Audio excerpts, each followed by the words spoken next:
Alors, je vous invite à ouvrir vos Bibles dans Ruth, le livre de Ruth que nous continuons à explorer.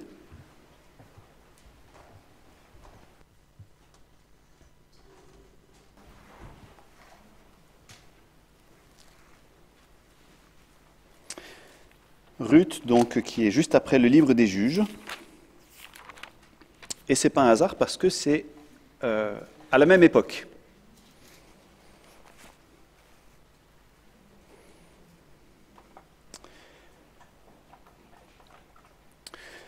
Voilà, alors depuis la dernière fois, nous plongeons dans ce livre de Ruth qui est une lumière au sein de l'obscurité, qui est un moment très beau au milieu d'une période terrible. Le chapitre 1 commence au jour où les juges gouvernaient. Donc c'était à l'époque des juges et c'était une période où juste après que le peuple d'Israël était arrivé donc dans le fameux pays promis, en fait, bien toutes les belles promesses, oui, on te suivra Seigneur, etc., tout ça s'écroule dans l'anarchie. C'est une période vraiment assez terrible, où il y a de la violence, il y a de l'idolâtrie. Les femmes, particulièrement, sont maltraitées. Il y a des épisodes absolument terribles dans les juges par rapport à ça. Et donc, c'est une période très sombre. Et c'est au milieu de cette période qu'ont lieu ces événements avec une famille qui, au moment où il y a une famine, qui est le signe que le peuple s'éloigne de Dieu, cette famille, plutôt que de rester aidée, parce que c'était une famille opulente, choisit de partir chez un ennemi d'Israël, Moab.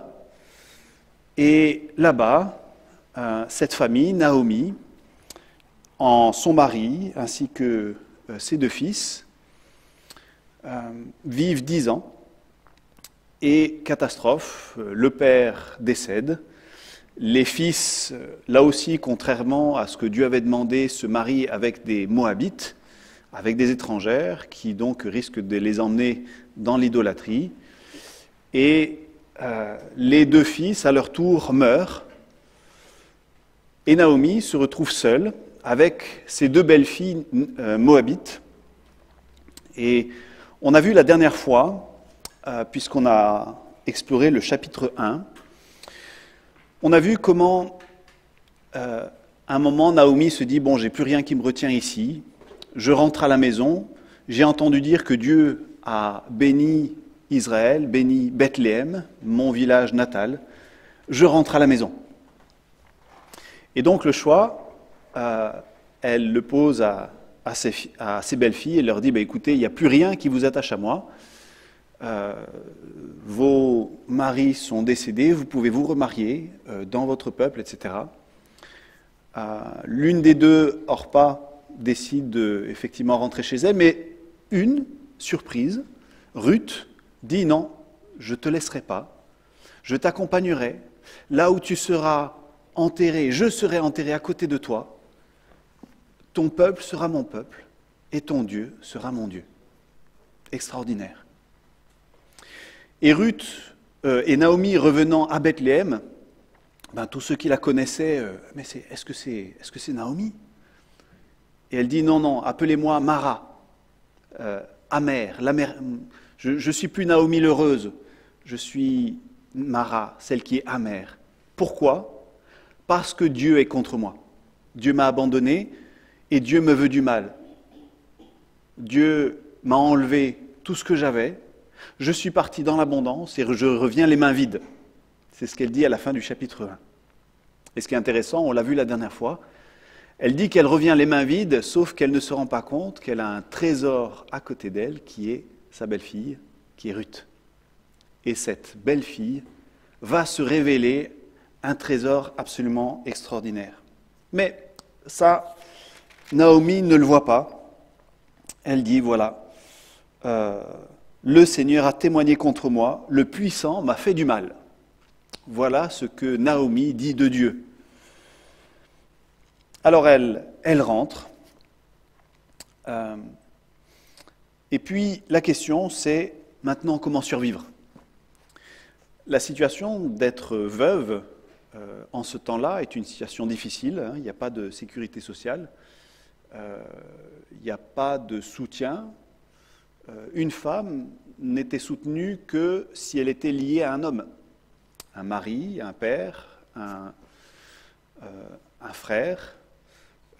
Eux venaient à leur secours, mais quelqu'un qui n'avait plus ces connexions n'avait plus aucun secours et devait se débrouiller tout seul avec absolument aucune aide. C'est pour ça que dans la Bible, on mentionne souvent la veuve et l'orphelin comme étant des populations à risque ou des populations fragiles, puisque c'était souvent eux qui devaient se retrouver à mendier parce qu'il n'y avait plus rien à manger, parce qu'il n'y avait aucun soutien.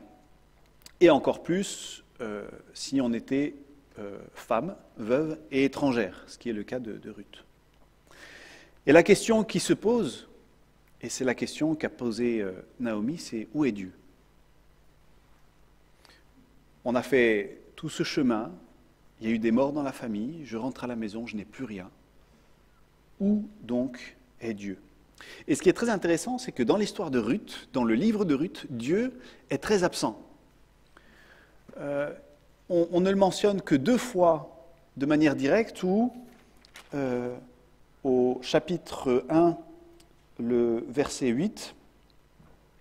6, quand Naomi décide de rentrer au pays, c'est qu'elle a entendu que Dieu était intervenu en faveur de son peuple en lui donnant du pain. Donc même ça, c'est du oui-dire. Oui, j'ai entendu que Dieu a peut-être fait du bien à mon pays. Il y a une autre fois où Dieu est mentionné, mais c'est à la fin du livre. Mais sinon, tout le reste, Dieu n'est mentionné que dans la bouche des gens. C'est Naomi qui dit « Dieu m'a abandonné, Dieu m'a laissé tomber, Dieu est contre moi, il me veut du mal, il m'a fait du mal ». Donc on est vraiment dans une histoire où il n'y a pas de prophète qui vient en disant « Oui, Dieu te dit ça », où il n'y a pas une parole, un ange qui apparaît, il n'y a pas de miracle. Dieu, on ne sait pas trop où il est en fait. Il est absent, il est diffus. On en entend parler, mais Dieu, on n'en sait pas plus que ça. Et donc, voilà dans quelle situation se trouvent ces 2 femmes. Où est Dieu dans cette histoire? Alors, Ruth, ce qui est intéressant, c'est qu'elle n'attend pas la réponse. Et verset 2, nous lisons, « Ruth la Moabite dit à Naomi, « Laisse-moi, je te prie, aller au champ pour glaner des épis derrière celui aux yeux duquel je trouverai grâce. » Et donc Naomi lui dit, « Va ma fille. » Et donc elle partit et s'en vint glaner dans un champ derrière les moissonneurs. Voilà, Ruth n'attend pas la réponse, elle ne reste pas dans l'inaction. Elle dit, bon, là il faut bien survivre, et si on reste à la maison sans rien faire, on va mourir de faim. Donc il faut se bouger, allez, on va essayer de récolter. Elle prend l'initiative, et ça c'est intéressant. Voilà, elle n'attend pas qu'il y ait quelque chose qui tombe du ciel. Elle se bouge, elle y va. Et puis, alors pourquoi aller glaner dans un champ, en fait, c'était le système un petit peu... Alors oui, il y avait une forme de sécurité sociale à l'époque, mais ça n'a rien à voir avec ce qu'on a maintenant.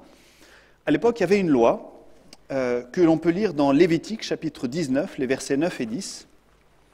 Lévitique 19.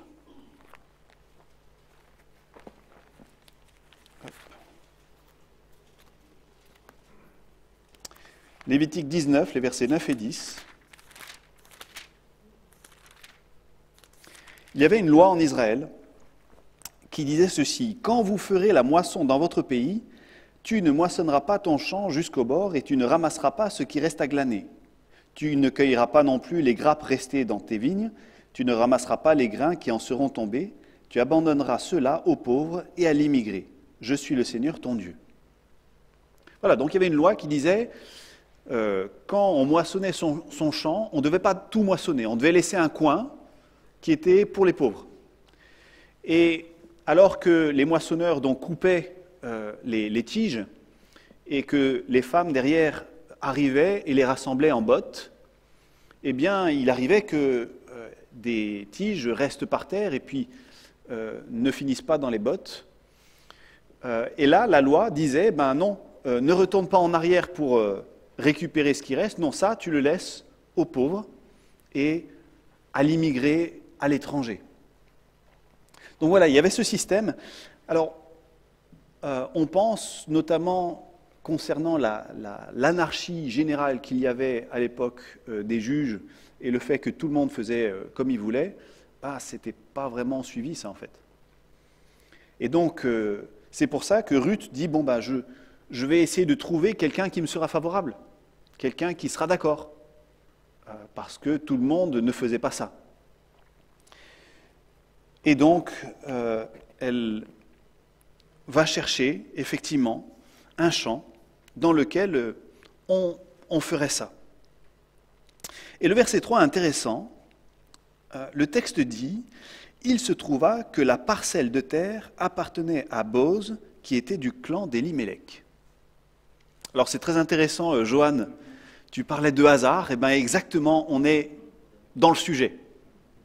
Il se trouva que, et le texte hébraïque veut vraiment donner cette impression de hasard.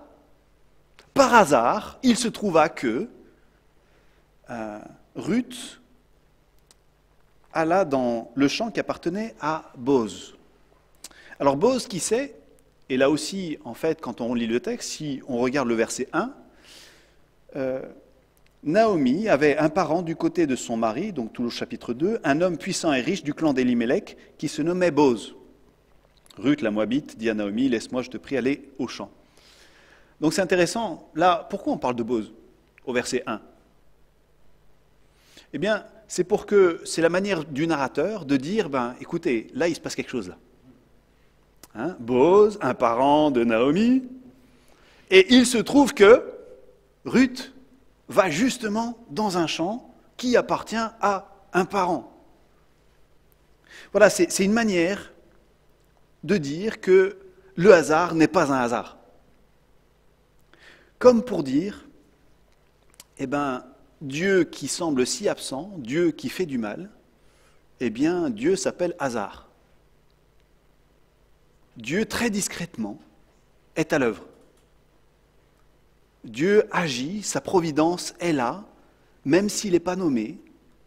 Mais le texte est écrit de manière à ce qu'on sente qu'il se passe quelque chose qui est dirigé. Il se trouva qu'elle arriva. Alors le verset 4, Boz arriva de Bethléem. Donc Boz, on dit que c'était un homme riche. Une autre manière de le comprendre, c'est que c'était un homme de valeur, un homme intègre, un homme bien, quelqu'un de bien. Et Boz arriva donc à Bethléem, verset 4, il dit au moissonneur, « Que le Seigneur soit avec vous !» Ils lui répondent, « Que le Seigneur te bénisse !» Ça, c'est une belle manière de dire bonjour. Hein? Maintenant, on ne s'en rend plus trop compte, mais quand on dit bonjour, on souhaite un bonjour. Eh bien, lui, il souhaite une bénédiction. Que le Seigneur soit avec vous. Donc voilà, non seulement il semble que c'est quelqu'un de bien, mais en plus c'est quelqu'un qui a Dieu dans sa vie. C'est quelqu'un qui a Dieu sur ses lèvres. Quand il salue, il souhaite le bien de Dieu pour toi. Et il semble que c'était quelqu'un d'apprécié, parce que les serviteurs répondent de la même manière. Ils disent que le Seigneur te bénisse. Je pense qu'un maître injuste qui aurait maltraité ses employés, je ne suis pas sûr qu'ils auraient répondu comme ça. Non, c'est quelqu'un d'apprécié, c'est quelqu'un de bien. Et dans la suite, Boz se questionne, il dit au serviteur chargé de surveiller les moissonneurs, « À qui appartient cette jeune femme? Qui est-elle » Le serviteur chargé de surveiller les moissonneurs répondit, « C'est la jeune Moabite qui est revenue avec Naomi du pays de Moab. Elle a dit, laisse-moi, je te prie, glaner et ramasser des épis entre les gerbes derrière les moissonneurs. Depuis qu'elle est venue ce matin et jusqu'à présent, elle est restée debout. Elle ne s'est assise que peu de temps dans la maison. » Voilà, donc, Boz voit quelqu'un qu'il ne connaît pas, il dit, mais c'est qui? Et il semble que Ruth est remarquée pour deux raisons. D'abord parce qu'elle est étrangère, elle n'est pas d'ici, c'est l'ambiance de petit village. Quand il y a quelqu'un de nouveau, tout de suite, « Ouh, c'est qui ça ?» Mais aussi, Et c'est ça qui est intéressant. Elle est aussi remarquée parce qu'elle est bosseuse. Hein, c'est quelqu'un qui se donne, c'est quelqu'un qui ne se ménage pas à la tâche, et elle est remarquée pour ça. Et là, ce qui va être intéressant dans toute la suite, ça va être l'attitude de ce Boz envers Ruth. Verset 8, Boz dit à Ruth, écoute bien ma fille, ne va pas glaner dans un autre champ, ne t'éloigne pas non plus d'ici, attache-toi à mes servantes, tu auras les yeux sur le champ que l'on moissonne et tu iras derrière elles. Donc il est en train de dire, c'est bien que tu sois là et reste-y. Voilà, je suis le propriétaire et oui, vas-y. Quelque chose d'intéressant, il dit, j'ai interdit aux serviteurs de te toucher. Ça dit bien l'ambiance dans laquelle une femme pouvait se trouver à l'époque. Une étrangère, femme, pauvre, qui se retrouve au milieu des gaillards qui sont en train de couper les herbes, à une époque où chacun fait ce qu'il veut, on peut déjà imaginer, aujourd'hui il y a le mouvement MeToo, on peut imaginer à l'époque. Et là, Boz prend la responsabilité de dire, je leur ai dit de ne pas te toucher. Ici, tu es protégé. Ici, tu es en sécurité. Je me suis assuré de ça. Waouh! Il continue. Quand tu auras soif, tu iras aux cruches et tu boiras ce que les serviteurs auront puisé. Et par la suite, on va voir aussi qu'il va l'inviter au repas à midi, qu'il va lui donner à manger, qu'il va lui donner à boire.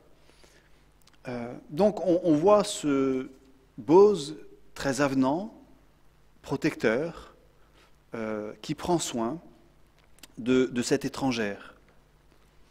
Boz, finalement, de manière assez intéressante, avec le petit indice que le narrateur nous a donné en disant « il se trouve à que », eh bien, Boz devient le canal de la bénédiction de Dieu auprès de Ruth. Et donc, l'intervention de Dieu, elle passe parfois par des humains, par nous, par les autres. Ce n'est pas nécessairement un miracle qui tombe du ciel, un nuage avec un ange, etc. Non, là, ça se passe de manière très naturelle, très humaine, très terrestre. Quelqu'un de bien qui fait du bien à quelqu'un d'autre. Donc de la même manière, nous pouvons être des Boz pour d'autres. Auprès de qui est-ce que Dieu nous appelle à être des Boz, à être le canal de bénédiction? Et de la même manière, vous avez sûrement bénéficié de Boz dans votre vie, des gens qui ont été le canal de la bénédiction de Dieu envers vous. Des gens qui vous ont fait vous dire, finalement, Dieu, il ne m'a peut-être pas abandonné, après tout. Dieu, il est quand même là. Et je l'ai reconnu sur le visage de cette personne qui m'a fait du bien. Boz, qui donc devient le canal de la bénédiction d'un Dieu qu'on ne nomme toujours pas. Il est sur les lèvres des gens, il est dans la vie, et parce qu'il est dans la vie, il se manifeste à travers des gestes de bonté. Alors voilà, Boz va encore aller plus loin. On peut lire verset 14. À l'heure du repas, Boz lui dit « Approche, mange du pain et trempe ton morceau dans le vinaigre. » Elle s'assit à côté des moissonneurs, donc elle qui devait rester à l'écart, eh bien, elle est invitée à être vraiment au centre. Il lui tendit du grain rôti, elle mangea, se rassasia et garda le reste. Donc, non seulement elle reçoit, mais en plus, elle en a tellement que, il lui en reste. Puis, elle se leva pour glaner. Boz donna cet ordre à ses serviteurs. Laissez-la glaner même entre les gerbes sans l'inquiéter. Vous l'ôterez même pour elle des javelles, quelques épis que vous lui laisserez glaner. Vous ne la rabrouerez pas. Donc, en plus de tout ça, il demande aux serviteurs de faire style et puis de laisser tomber des épis, comme ça, par hasard, pour qu'elle puisse les ramasser. Et donc, à la fin, pour elle, c'est une très bonne journée de récolte. Alors, ce qui est intéressant, et je vous invite juste à lire un autre texte, Deutéronome 23, verset 4.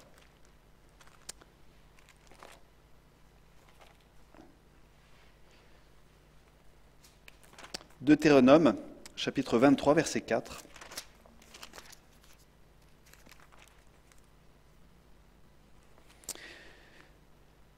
C'est des lois que Dieu institue en Israël au moment où ils sont au Sinaï. Et il y a une loi qui dit « L'Ammonite et le Moabite n'entreront pas dans l'assemblée du Seigneur, même leur 10e génération n'entrera pas dans l'assemblée du Seigneur. Il en est ainsi pour toujours, parce qu'ils ne sont pas venus au-devant de vous avec du pain et de l'eau sur le chemin lorsque vous êtes sortis d'Égypte. » Donc qu'est-ce qui s'était passé? Le peuple d'Israël, fraîchement libéré d'Égypte, se retrouve dans le désert, et ces Moabites, au lieu de les accueillir, au lieu de leur venir en aide, tous ces réfugiés qui se sont libérés, ils les ont attaqués, ils ont payé un prophète pour les maudire, Balaam. Et donc la raison pour laquelle le Moabite n'est pas accueilli au sein d'Israël, c'est mentionné, ils ne sont pas venus devant vous avec du pain et de l'eau. C'est intéressant, parce que le pain et l'eau, c'est exactement ce que Boz donne à Ruth, la Moabite. Il lui donne de l'eau, voilà, il y a des cruches qui sont là, il y a mes serviteurs qui vont puiser, eh bien, tu peux te servir là. Et il lui donne du pain, il lui dit, prends le pain, trempe-le dans la sauce.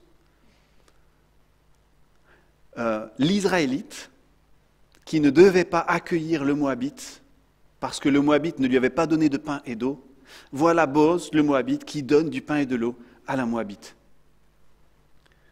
C'est l'ennemi qui reçoit ce que l'ennemi n'a pas donné. Et donc tout ça, tout ce que ça dit,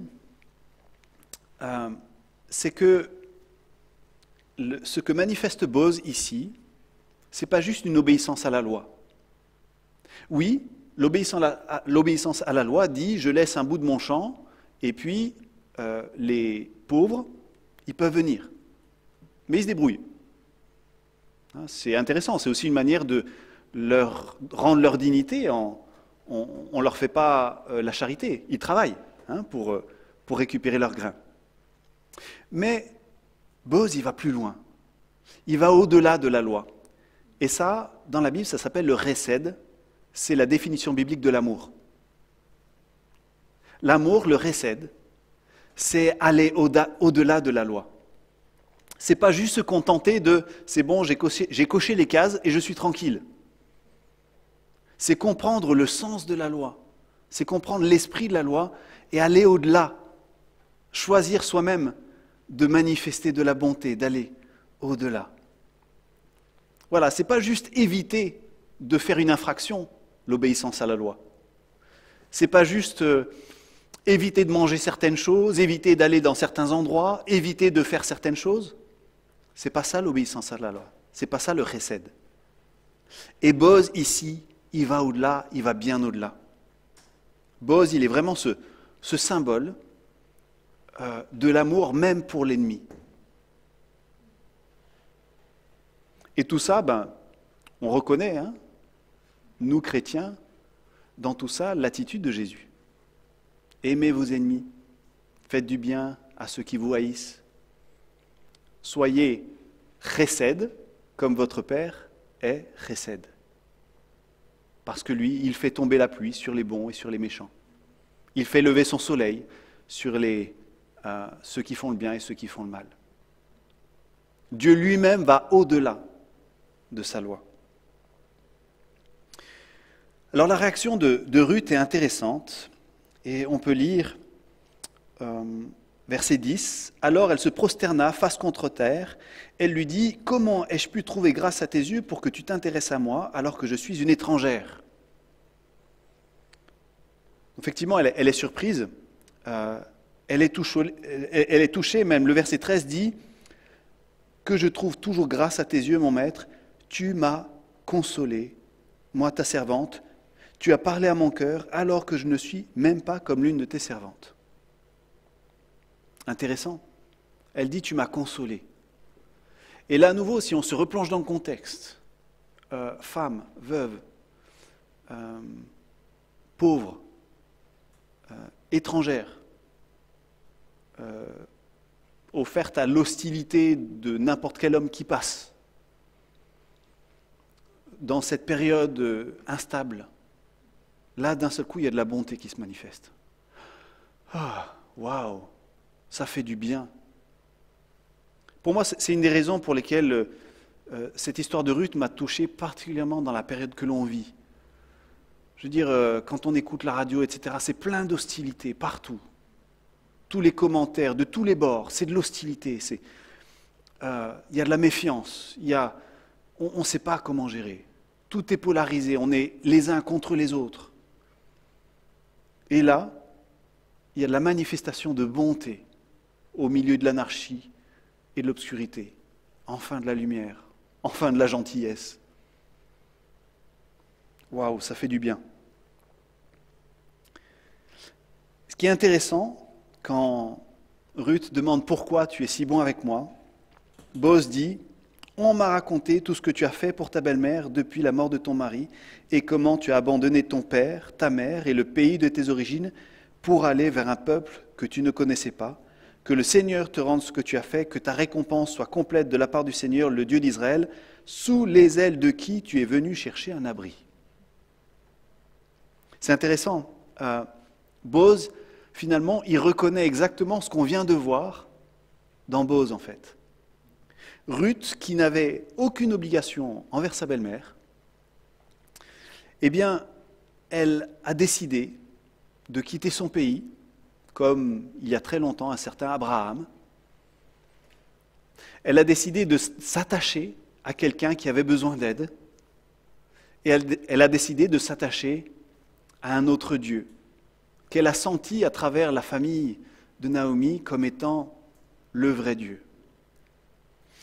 Et c'est intéressant, en fait, ces deux attitudes, soin de Noémie et foi dans le Dieu d'Israël, finalement, c'est aussi le résumé de la loi.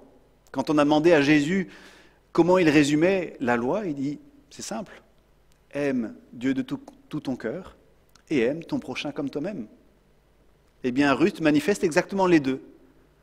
Elle aime son prochain à travers le soin qu'elle a auprès de Naomi, une veuve âgée qui a besoin de soutien, et dans le fait qu'elle choisisse le Dieu d'Israël. Aimer Dieu, aimer son prochain. Voilà le chesed. Et là aussi, Ruth va au-delà. Elle n'avait plus d'obligation envers sa belle-mère puisqu'elle était veuve. Le lien entre elle et sa belle-mère était coupé. Elle aurait pu repartir, se remarier, vivre une vie tranquille.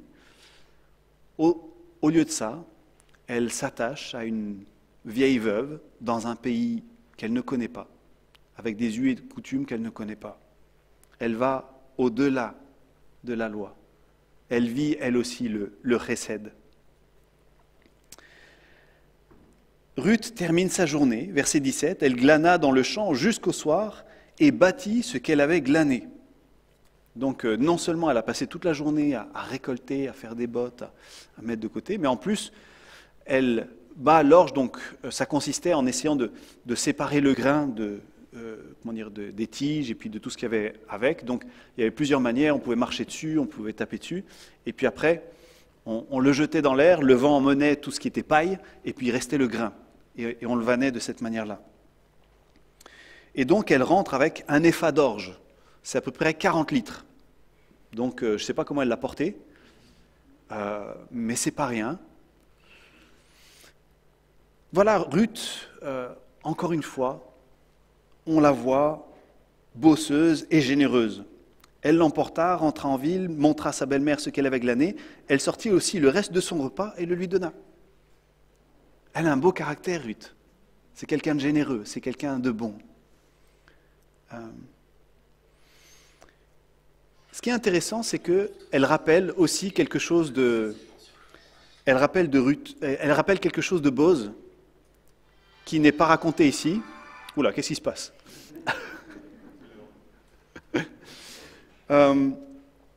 Matthieu, chapitre 1, verset 5, nous dit que Boz avait une mère célèbre. Une mère qui s'appelait Rahab. Rahab, qui c'était? C'était une femme dans la ville de Jéricho, en Canaan, au moment où le peuple d'Israël est arrivé. Et puis, Jéricho a refusé d'accueillir les Israélites. Et il y a eu toute cette histoire où le peuple d'Israël a tourné autour de Jéricho, les murailles se sont écroulées, etc.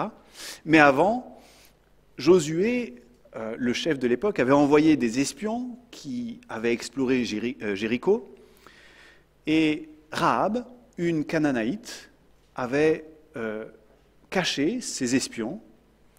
Elle avait pris soin d'eux, ils avaient dormi chez elle. Et Rahab, c'était non seulement une personne de Canaan, mais c'était aussi une prostituée. C'était pas quelqu'un qu'on aurait considéré comme vraiment très bien au sein d'Israël. Or, le geste, l'action, la bonne action qu'elle a eue envers ses espions, eh bien, ça a été que finalement, elle a fait partie du peuple d'Israël et elle est devenue la mère de ce Boz. Là aussi, une étrangère qui, par ses actions, va au-delà de ses obligations. Et donc, cette Rahab, elle est mentionnée dans le Nouveau Testament, dans le fameux tableau de la foi de Hébreux chapitre 11. Ainsi, un tel eut la foi et il vécut ça, etc. Donc Rahab est mentionnée dedans. Et Jacques dit même que Rahab a été justifiée par ses œuvres. Donc tout ça, qu'est-ce que ça dit ? Pour moi, ça dit que ici, alors que normalement c'est des gens qui ne devaient pas faire partie du peuple d'Israël, qui devaient être rejetés, avec qui il ne devait pas y avoir de mariage, et bien là on a 2 mariages interdits. On a le mariage de Rahab qui a donné Boz, et on a le mariage de Ruth avec un Israélite, une Canaanaïte et une Moabite. Et pourtant les deux sont devenus des modèles. Pourquoi ? Parce que leurs actions ont montré ce qu'elles avaient dans le cœur. Et pour moi, ça veut dire que, en fait, notre valeur, ta valeur ne dépend pas de ton genre, de ta nationalité, de ta couleur de peau, de ta famille, des connexions que tu peux avoir. Ta valeur, elle apparaît dans tes choix. Tu as quelque chose dans tes mains qui s'appelle le choix. Et ce choix peut manifester de la valeur. Tu n'es pas obligé de subir une étiquette par rapport à ton passé, par rapport à ce que tu as fait, ce que tu n'as pas fait. Aujourd'hui, tu peux choisir, comme Ruth, comme Rahab, d'aller au-delà de toutes ces étiquettes qui te collent à la peau et de faire le bien. La fin de l'histoire, versets 19 et 20, nous dit que sa belle-mère demande à Ruth où est-ce qu'elle a glané, où as-tu travaillé ? Béni soit celui qui s'est intéressé à toi. Elle dit à sa belle-mère chez qui elle avait travaillé, elle dit, celui chez qui j'ai travaillé aujourd'hui porte le nom de Boz. Et Naomi dit à sa belle-fille, qu'il soit béni du Seigneur qui n'abandonne pas sa fidélité envers les vivants et les morts. Naomi lui dit encore, cet homme est notre proche parent, c'est un de nos rédempteurs. Alors on verra ça, l'histoire du Rédempteur, on verra ça par la suite. Mais j'aimerais terminer avec cette exclamation de Naomi, qui un chapitre plus tôt est celle qui dit « Dieu m'en veut, Dieu me fait du mal ». Par contre, Naomi est celle qui reconnaît dans le heureux hasard la main de Dieu. Ah, béni soit Dieu, béni celui qui t'a conduit vers quelqu'un qui fait partie de notre parenté. En fait, Naomi, elle reconnaît la main de Dieu derrière la coïncidence. Et je crois que de cette manière-là, peut-être ça nous montre aussi par quoi nous on peut passer.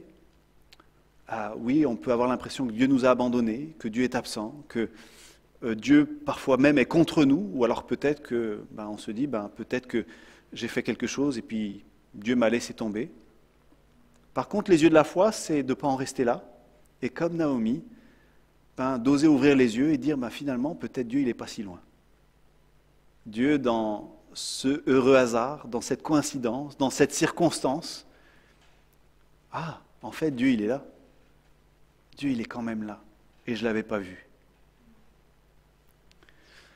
Alors, si je résume les quelques éléments, en tout cas, que je retire de ce texte, la première chose qu'on vient de voir, c'est que même lorsqu'on a l'impression que Dieu semble silencieux ou absent, il est là. Et le défi n'est pas de le voir, mais d'apprendre à le reconnaître. Dans les circonstances, dans les hauts hasards peut-être. Boz et Ruth sont des exemples de ce qu'est le Hesed, c'est-à-dire ces gens qui manifestent l'amour au-delà de la loi et qui vont plus loin. Et puis cette bonne nouvelle qui fait que notre valeur ne dépend pas de notre naissance, de notre nationalité, de notre couleur de peau, de toutes les étiquettes qu'on a pu nous poser dessus, mais notre valeur dépend de notre choix et particulièrement de ce que peut générer le fait d'être attaché à Dieu. Alors, l'histoire se termine, en tout cas dans ce chapitre, au verset 23, où Naomi lui dit, continue à aller chez Boz, vas-y, continue, c'est le bon endroit. Elle s'attacha donc aux servantes de Boz pour glaner jusqu'à l'achèvement de la moisson des orges et de la moisson des blés. Donc ça veut dire qu'elle ne va pas rester juste sur ce champ, elle va suivre pendant toute la saison des moissons. Sauf que la saison des moissons arrive à sa fin. Boz et Ruth n'auront plus l'occasion de se voir. Que vont devenir les veuves? Eh bien, c'est ce que nous verrons la prochaine fois.